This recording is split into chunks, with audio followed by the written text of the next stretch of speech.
कल वाली क्लास में हम लोगों ने ये पढ़ा था कि how to we calculate annual value of house, जिसमें आप लोगों को बताया था कि म्युनिसिपल वैल्यू और फेयर वैल्यू में से जो ज़्यादा होता है उसको लेना है, उसका फिर कंपैरिजन हम स्टैंडर्ड रेंट से करते हैं, फिर जो दोनों में से कम होता है उसे लेना है। उसके बाद में यदि उस मकान में का सेल्फ ऑक्यूपाइड है तो उस चीज़ को हमको पूरे किराए में से लेस करना है। उसके बाद में अनरियलाइज रेंट को लेस करना है और उसके बाद में जितना भी रेंट रिसीवेबल है उन दोनों का कंपैरिजन करके और हमें ग्रॉस एनुअल वैल्यू निकालनी थी। और ग्रॉस एनुअल वैल्यू में से अगर municipal taxes paid by honour होता है प्रीवियस ईयर में तो उसे घटाते हैं तो वह नेट एनुअल वैल्यू आपके सामने आ जाती है।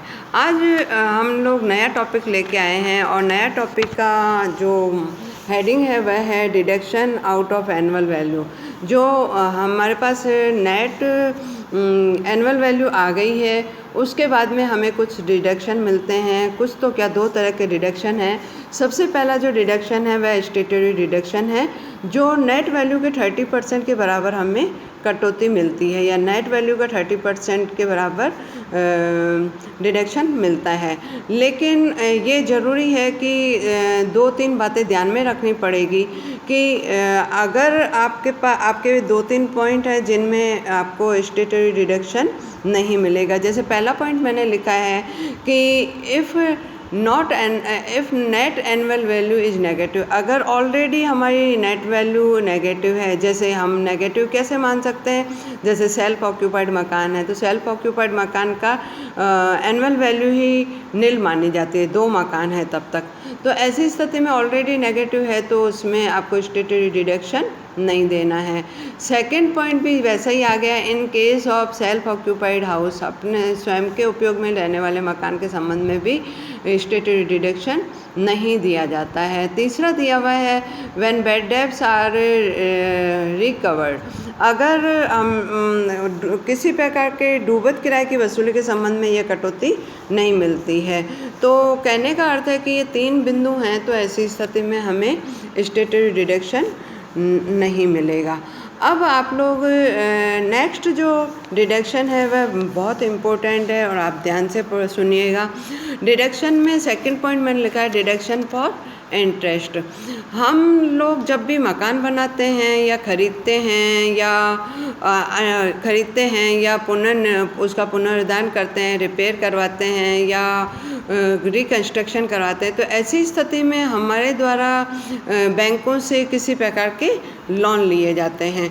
तो ऐसे लोन के संबंध में जब हम उसका इंटरेस्ट पेमेंट करते हैं तो उसके संबंध में हमें डिडक्शन मिलता है। तो आप लोग ये देखिए कि मकान दो तरह के हैं, एक तो है सेल्फ ऑक्यूपाइड और एक है let out house. Self occupied का अर्थ होता है जिसमें मकान मालिक स्वयं उसका उपयोग कर रहा है या स्वयं रह रहा है। तो इसके संबंध में जो पहला पॉइंट दिया हुआ है वह ये दिया हुआ है कि यदि मकान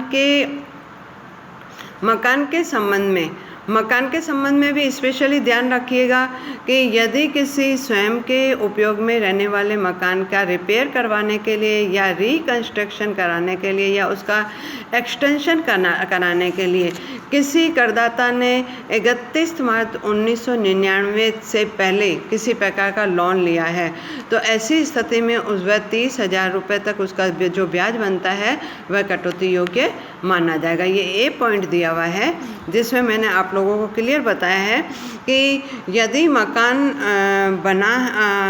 के रिपेयर के लिए या एक्सटेंशन के लिए या रिकन्स्ट्रक्शन के लिए पैसा लिया है बैंक से तो ऐसी स्थिति में यदि ब्याज 30,000 रुपये तक बनता है तो ऐसी स्थिति में वह कटौती योग्य है। लेकिन इसमें डेट भी अवश्य ध्यान रखिए, ये जो लोन लिया था वह 31 मार्च 1999 तक। और इसके संबंध में सेकंड पॉइंट मैंने आप लोगों को दिया है कि deduction for the interest restricted to 2 lakh rupees.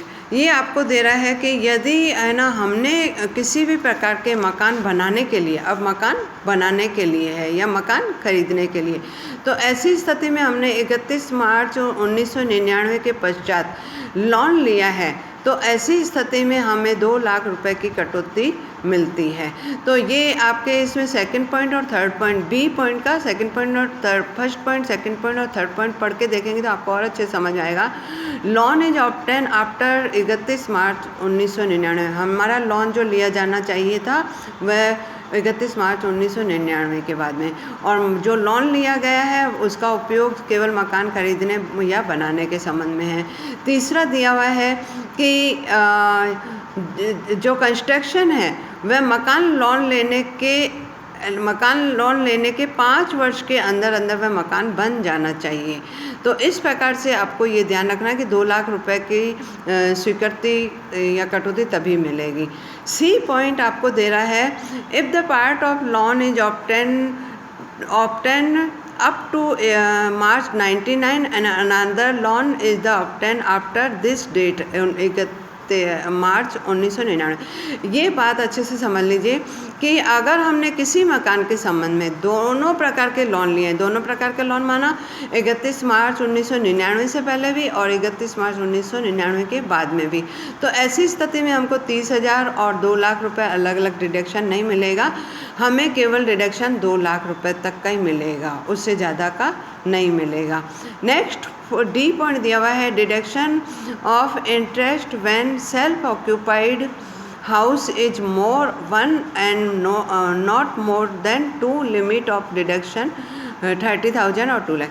ये दिया हुआ है कि ये हम सेल्फ ऑक्यूपाइड वाले मकान के बारे में ही पढ़ रहे हैं। तो सेल्फ ऑक्यूपाइड मकान के संबंध में दिया हुआ है कि एक से ज़्यादा मकान है लेकिन 2 से ज़्यादा मकान नहीं है, तो भी ऐसी स्थिति में चाहे 1 मकान हो चाहे 2 मकान हो, तो ऐसी स्थिति में अगर 31 मार्च 1999 तक हमने लोन लिया है तो 30,000 रुपये की कटौती मिलेगी, और यदि हमने लोन 31 मार्च 1999 के पश्चात का लिया हुआ है तो हमें कुल मिला के कटौती 2 लाख रुपए मिलेगी।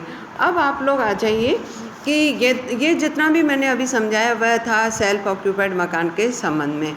अब हमारे सामने बात आती है, यदि हमने किराए कोई ऐसा मकान बनाया है जो किराए पर उठाई हुई संपत्ति के रूप में माना गया है, तो ऐसी स्थिति में हम ये कहें कि जो भी किराए के ऊपर उठाया गया मकान है उसके ब्याज की 2 प्रकार की प्रकृति होगी, या nature of the interest is the classified in 2 वे में पहला दिया हुआ है कि इंटरेस्ट ऑफ रेवेन्यू नेचर, पहला इंटरेस्ट जो होगा वह रेवेन्यू नेचर का होगा और दूसरा इंटरेस्ट होगा कैपिटलाइज नेचर का होगा।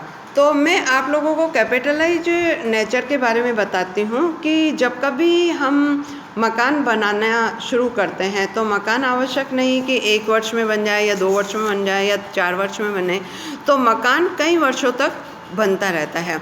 तो मकान जब तक नहीं बन जाता है या जब तक हम किराए पे नहीं उठा लेते हैं तब तक हम उस के संबंध में जो भी लोन लिया गया है उसकी ब्याज की किस्त पेमेंट नहीं कर सकते हैं। तो मकान का लोन लेने से लेकर के जिस गत वर्ष में मकान बन जाता है उस गत वर्ष से पूर्व के जितने भी वर्षों का ब्याज होगा वह कैपिटलाइज ब्याज कहलाएगा। एक बार फिर समझा रही हूँ कि हम मकान बनाना शुरू करते हैं और हम लोन ले लेते हैं, लेकिन मकान 2 वर्ष 3 वर्ष 4 वर्ष में बन पाता है। तो ऐसी स्थिति में जिन वर्षों के अंतर्गत मकान बन रहा है उन वर्षों के अंतर्गत हम इंटरेस्ट का पेमेंट नहीं कर पाते हैं। तो जिस गत वर्ष में मकान बना है उस वर्ष का तो ब्याज रेवेन्यू कहलाएगा, लेकिन उससे पूर्व का जो भी ब्याज होगा वह कैपिटलाइज होगा, और वह कैपिटलाइज जो लोन होगा, कैपिटलाइज माना 3-4 वर्षों का इकट्ठा हो गया, एक्यूमुलेटेड हो गया। तो ये 3-4 वर्षों का जो एक्यूमुलेटेड ब्याज है वह 5 इक्वल किस्तों में पेमेंट करेंगे, और ये उस 5 इक्वल किस्तों में पेमेंट करेंगे जिस गत वर्ष में मकान बनकर तैयार हुआ है। और हम ये कहें कि जिस गत वर्ष में मकान बन के तैयार हुआ है उस गत वर्ष का जो ब्याज होगा वह हमेशा रेवेन्यू ब्याज कहलाएगा। तो इस प्रकार से हमें ब्याज की गणना भी करनी पड़ती है।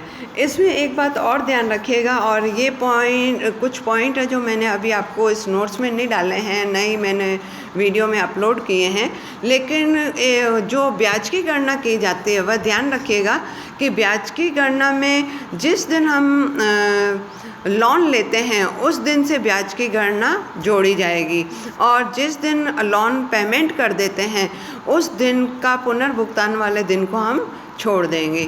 और एक बात और ध्यान रखिएगा कि यदि हमने गत वर्ष में कोई मकान बेच दिया है क्योंकि उस पर लोन लिया हुआ है, तो ऐसी स्थिति में यदि पाँच किस्तें पूरी नहीं हो पाती हैं और गत वर्ष में तो ऐसी स्थिति में गत वर्ष में ही उसकी 5 वर्षों की कटौती पूर्ण हो जाएगी या काट दी जाती है। तो इस प्रकार से हम क्वेश्चन सॉल्व करेंगे, और इसके बाद में इसके संबंध में जो प्रैक्टिकल क्वेश्चन है वह मैं कल आप लोगों के सामने लेके आऊँगी। और प्रैक्टिकल किस प्रकार से करना है, रेवेन्यू इंटरेस्ट किस प्रकार से निकालना है, कैपिटलाइज किस प्रकार से निकालना है, और कैपिटलाइज का 1/5 करके प्रत्येक वर्ष किस प्रकार से उसकी कटौती मिलती है वह कैसे करना है, ये हम कल प्रैक्टिकल बेस पर क्वेश्चन पूरा करके आपको समझाने की कोशिश करेंगे। धन्यवाद।